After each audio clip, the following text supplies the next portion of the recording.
Assalamualaikum warahmatullahi wabarakatuh. Perkenalkan, nama saya Aulia Nurdin dari kelas AK2. Pada kesempatan kali ini saya akan sedikit menjelaskan tentang mata kuliah itu praktikum auditing. Adapun materi yang akan saya jelaskan itu modul pertama, modul 1. Judulnya itu perencanaan audit atau auditing planning, kuesioner pengendali internal atau internal control questionnaire atau IC. Di sini menetapkan resiko audit. Menurut Sukriyono Agoes mengatakan bahwa risiko audit atau audit risk adalah risiko yang terjadi dalam hal auditor tanpa disadari tidak memodifikasikan pendapatnya sebagaimana mestinya atas suatu laporan keuangan yang mengandung salah saji material. Risiko dalam auditing bahwa auditor menerima suatu tingkat kepastian tertentu dalam pelaksanaan audit. Risiko terbagi menjadi 3 komponen. Yang pertama yaitu risiko bawaan, yang kedua risiko pengendalian, dan yang ketiga yaitu risiko deteksi. Selanjutnya yaitu instruksi. Pada modul 1, yang pertama itu data yang terkait dengan pemeriksaan. Yang pertama, pelajari bagian 1, instruksi umum dan persiapan. Bagian 2, berkas permanen, dan bagian 3, kertas kerja tahun lalu. Selanjutnya itu buatlah tabel kertas kerja, neraca, dan laba rugi tahun lalu dan tahun berjalan berdasarkan data yang diberikan oleh klien. Untuk kolom pare akan diisi setelah Anda menyelesaikan pemeriksaan pada modul berikutnya. Yang kedua itu prosedur analitis. Dewan Standar Audit atau Auditing Standard Board atau ASB menyimpulkan bahwa prosedur analitis sangat penting sehingga disyaratkan dalam setiap pemeriksaan. Hal ini dapat dilakukan pada saat awal pemeriksaan dan saat penyelesaian pemeriksaan. Pada awal pemeriksaan bertujuan untuk membantu auditor menetapkan sifat dan luas pelaksanaan audit, sedangkan pada saat penyelesaian pemeriksaan hal ini berguna sebagai penilaian akhir untuk menemukan salah saji atau masalah keuangan yang material dan membantu auditor dalam mengambil pandangan objektif terakhir atas laporan keuangan yang telah diaudit. Buatlah kertas kerja, prosedur penilaian analitis neraca, dan laporan laba rugi berdasarkan data yang diberikan oleh klien dan kertas kerja tahun lalu. Yang ketiga, surat perikatan. Surat perikatan penugasan atau achievement letter adalah dokumen yang penting antara klien dan kantor akuntan publik atau KAP. Sewaktu pemeriksaan kertas kerja pemeriksaan PT Peta, setelah Herman mengundurkan diri, ternyata ditemukan bahwa KAP belum mendaftarkan surat perikatan untuk pemeriksaan tahun 2019. KAP Edson dan rekan menginginkan agar surat perikatan sudah harus dibuat sebelum pemeriksaan lapangan selesai. Karena itu, Anda diminta untuk mempersiapkan surat perikatan untuk pemeriksaan tahun berjalan PT Peta. Buatlah surat perikatan yang baik untuk tahun 2019 ditujukan kepada Bapak Rantum sebagai Direktur Utama PT Peta. Tanggal surat tersebut pada tanggal 28 Desember 2019 dan ditandatangani oleh KAP Edson dan rekan. Surat tersebut juga disetujui oleh Bapak Rantum dengan menandatanganinya. Yang keempat, rencana pemeriksaan. Buatlah rencana pemeriksaan tahun buku 2019 di mana biaya pemeriksaan adalah sebesar 70 juta ditambah PPN dan dipotong PPh 23. Waktu yang diperlukan untuk pemeriksaan adalah 17 Desember 2019 sampai tanggal 6 Maret 2020. Tim auditor terdiri dari partner yaitu Edson, manajer Nada, senior yaitu saya sebagai Aulia Nurdin, dan junior yaitu Lita. Baik, pada kertas kerja neraca di sini kita sisa memposting, yaitu eh, memposting pada halaman. Adapun cara pengerjaan kertas kerja neraca dan laba rugi, yaitu kita sisa memposting atau memindahkan dari modul 1, yaitu pada halaman 10 ke kertas kerja neraca yang tertera di sini. Dan selanjutnya itu kita sisa memindahkan per audit, yaitu dari tahun 2018 pada kolom tersebut, sisa memposting. Dan tidak lupa lagi kita mengisi pada klien, yaitu klien ditujukan kepada PT Peta dan schedule-nya itu kertas kerja neraca. Begitupun juga dengan laba rugi. Pada cara pengerjaannya yaitu sisa memposting atau memindahkan kertas. Adapun cara pengerjaan untuk pada laporan kertas kerja neraca dan kertas kerja laba rugi, yaitu dengan cara memindahkan saldo-saldo akun pada PT Peta pada neraca, yaitu atau memposting saldo-saldo akun tersebut pada kolom, dan untuk pada kolom per parenya itu belum diposting, dan per audit pada tahun 2019 begitupun juga belum diposting. Dan untuk dibuat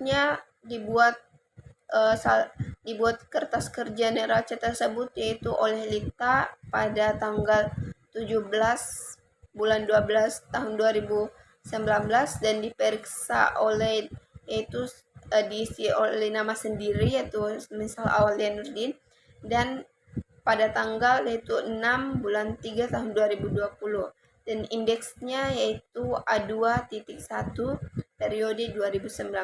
Begitupun dengan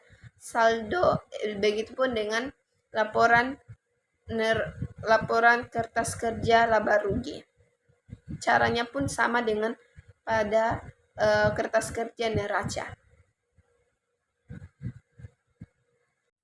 Selanjutnya yaitu cara pengerjaan pada prosedur penilaian analitis neraca dan prosedur penilaian analitis laba rugi. Pada penilaian analitis neraca ini, di sini cara menentukan naik turun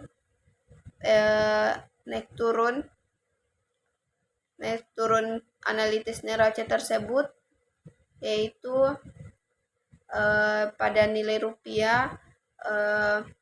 Caranya yaitu misal kas dan setara kas, yaitu kas dan setara kas yaitu per klien tahun 2019 dikurangi dengan per audit 2018 dan menghasilkan senilai yaitu minus 19.024.575 rupiah. Karena nilainya itu turun atau minus, berarti memakai tanda kurung atau memakai kolom kurung, tanda kurung. Dan untuk mencari nilai persennya yaitu dengan cara misal kas dan setara kas, nilai persennya yaitu ada kolom per audit tahun 2018 dibagi dengan kolom per klien tahun 2019 dikali 100%. Contoh yaitu kas dan setara kas semisal berarti 486 juta Rp945.350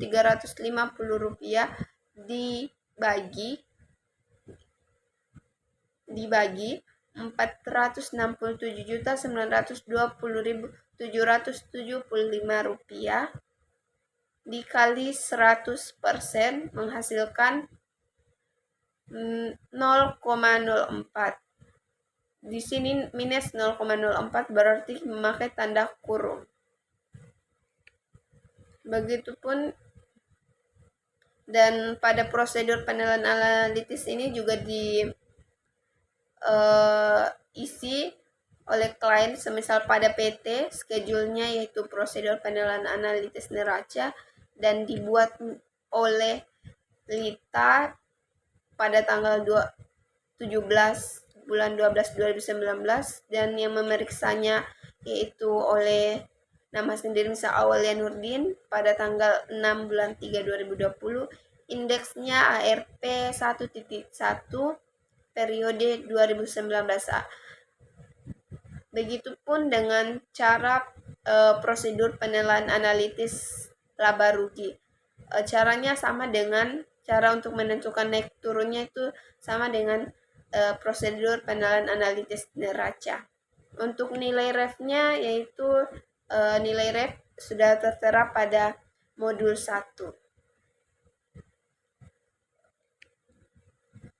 Selanjutnya yaitu saya akan membahas tentang proposal audit.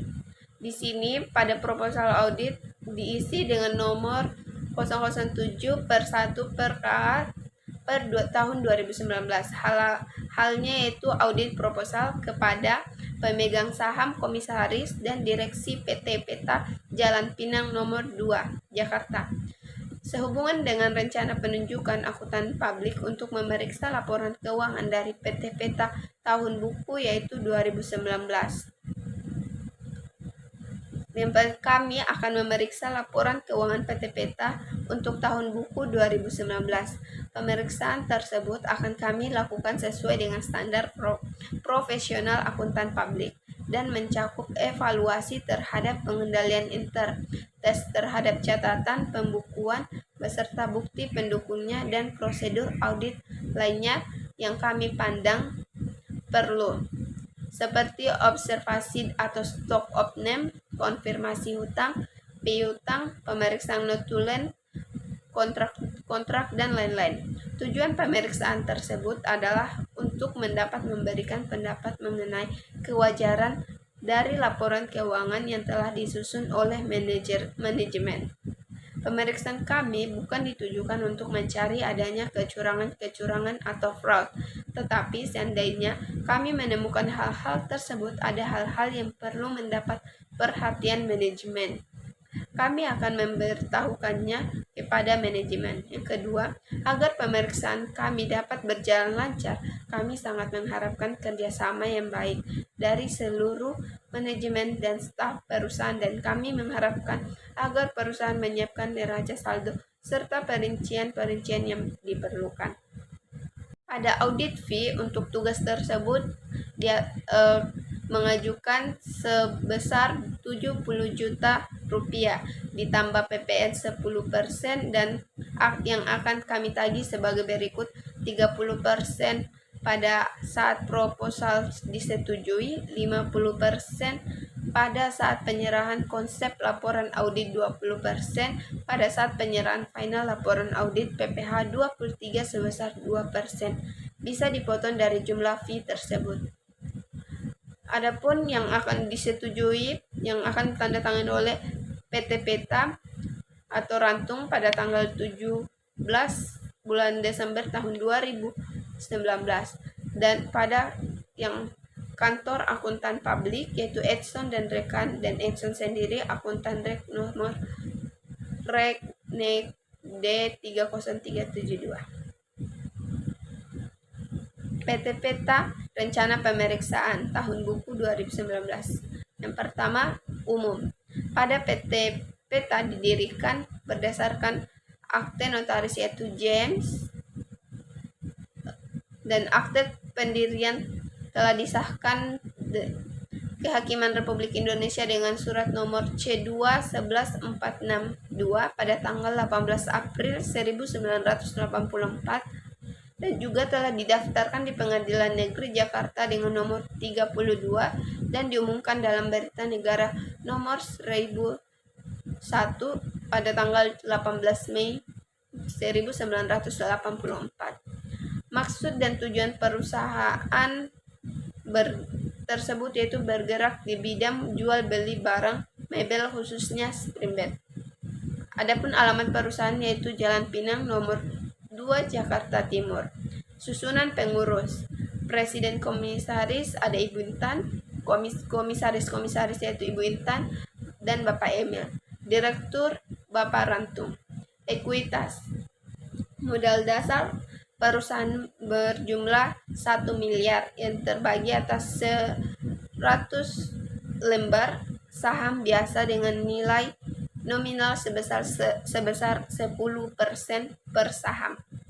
Dari jumlah tersebut telah ditempatkan dan disetor penuh sejumlah 100.000 lembar saham yaitu senilai 1 miliar dengan komposisi Ibu Tati 30 lembar saham, Pak Emil 30 lembar saham, dan PT Surya 40 lembar saham.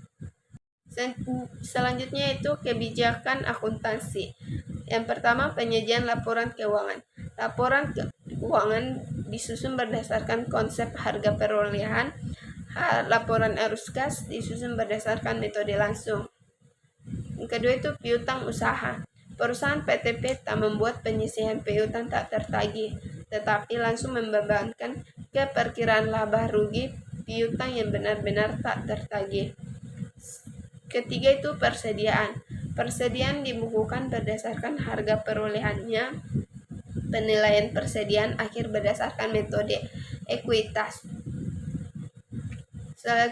Keempat, penyertaan dalam bentuk saham.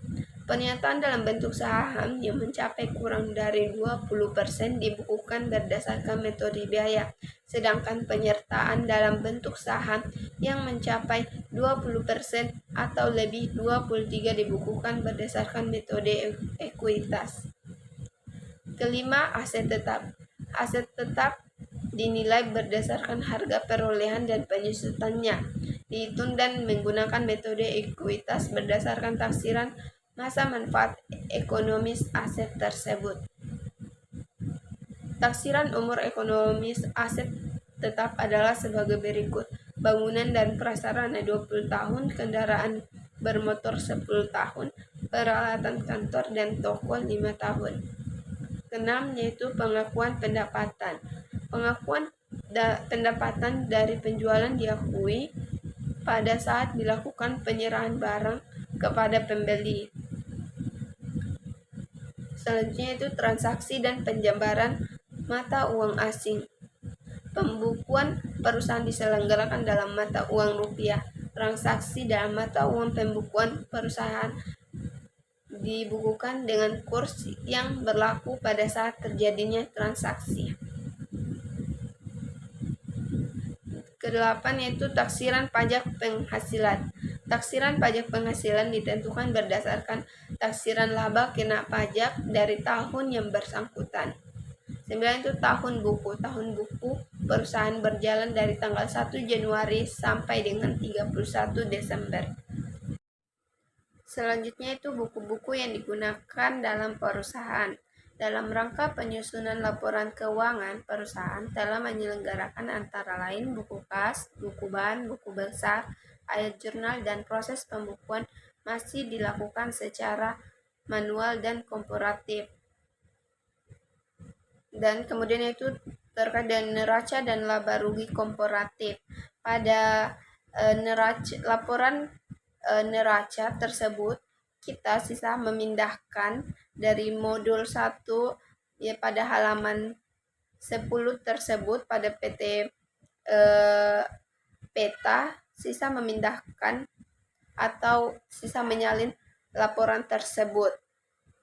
Begitupun dengan laba rugi komparatif dan neraca komparatif. Masalah akuntansi. Pembukuan dilakukan secara manual dan komputerisasi. Perusahaan yang menuju pada komputerisasi akan dapat memberikan laporan yang lebih cepat.